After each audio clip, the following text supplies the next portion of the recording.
Alors ici on est avec les locataires du 70-72 rue d'Aubervilliers. Ces locataires vivent un peu l'enfer depuis 2 ans, puisqu'il y a 2 ans on vous a expliqué qu'il fallait faire des travaux, alors de rénovation mais aussi de surélévation des immeubles pour faire des logements en plus, si j'ai bien compris. Et donc vous avez vécu tous les embarras des travaux, des problèmes de bruit, des problèmes d'insécurité. Est-ce qu'on vous a proposé un relogement Non, on a demandé des relogements, on n'a rien eu. Absolument pas.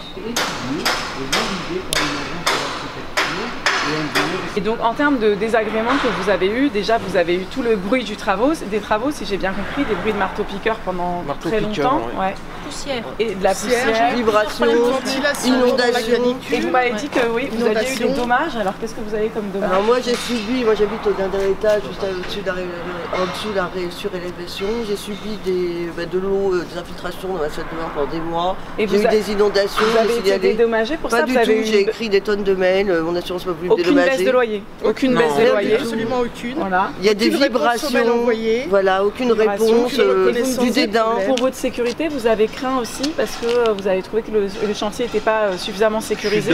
Chute de pierre, chute de matériaux. Voilà. Oui. Tout mon balcon a été détruit, j'ai fait un constat de l'huissier. Ici, la vitre a j'ai même un pylône, voilà. Ça a carrément cassé la vitre ici parce qu'il y avait pas. On avait mis des morceaux de bois en fait pour arrêter les chutes d'engins qui tombent. D'accord. Et vous pouvez nous dire ce qui vient de se passer cette nuit? Voilà, un nouveau danger qui vient de surgir cette nuit. Eh ben, un feu électrique. En fait, les gaines électriques où il y avait les compteurs Linky qui ont été remis il y a plus d'1 an maintenant. Les compteurs Linky ont été déplacés dans les appartements.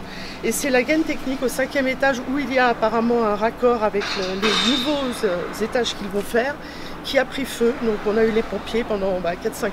Et donc là c'était au milieu de la nuit. Et c'est au milieu de la nuit avec de la fumée de partout. Et là du coup vous n'avez plus d'électricité dans les appartements. Et on n'a plus d'électricité, voilà, dans les appartements. Depuis hier soir.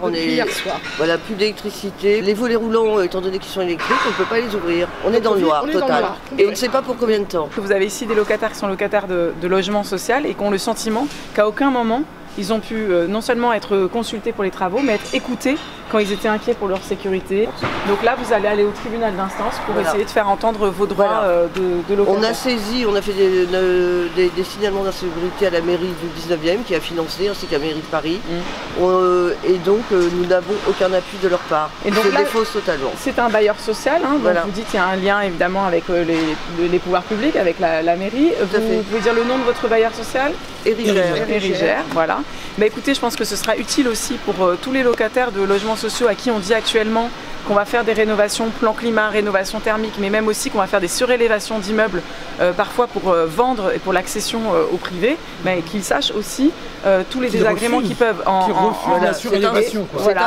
J'ai réalisé un questionnaire de satisfaction avec des questions simples pour lesquelles donc, les locataires se sont pris au jeu. Ils ont répondu majoritairement et donc il en ressort qu'à 99%, la majorité des locataires est insatisfait donc, de ce projet. À 99%, les locataires estiment être abandonnés, estiment être négligés par Érigère et à 99% également, les locataires préféraient leur immeuble avant les travaux plutôt que la rénovation qui a été faite. Est-ce que quand ils ont fait les travaux, ils se sont dit que du coup ils en profitaient pour rendre le site accessible aux personnes à mobilité réduite? Alors, j'ai évoqué cette situation lorsqu'on nous a présenté le projet lors des réunions, notamment par rapport aux cages d'escalier qui ont été rajoutées où on voit que l'espace est totalement réduit et on ne peut plus passer à 2 personnes. J'ai évoqué donc la possibilité des personnes à mobilité réduite. On m'a répondu, monsieur, ce site n'est pas adapté aux personnes à mobilité réduite. En conclusion, leurs travaux de réhabilitation excluent totalement les personnes à mobilité réduite. Depuis 88, il n'y a jamais eu d'incendie électrique comme ça. On déplace les compteurs, on fait des raccords, il y a un incendie électrique. C'est quand même un peu bizarre. Cet endroit-là, il y avait un arbre. Un grand arbre qui a été coupé. 96 logements et le local vélo actuel qu'ils ont construit pour accueillir que 20 vélos. Alors dès le démarrage du chantier, on a sollicité la mairie du 19e, donc le maire du 19e. On a sollicité par écrit plusieurs locataires, y compris moi. On n'a eu aucune réponse de la mairie. Donc la mairie n'a jamais répondu. Certains ont été rencontrés les adjoints au maire. Les adjoints au maire ont répondu que c'était dans le cadre d'une réhabilitation, d'une création de logements. Donc c'était bénéfique pour la politique de la ville et qu'en effet des travaux engendraient forcément des désagréments. Donc moi je trouve que ces réponses sont pas adaptées et vraiment légères. Mais l'absence de réponse du maire, c'est scandaleux. C'est vraiment scandaleux.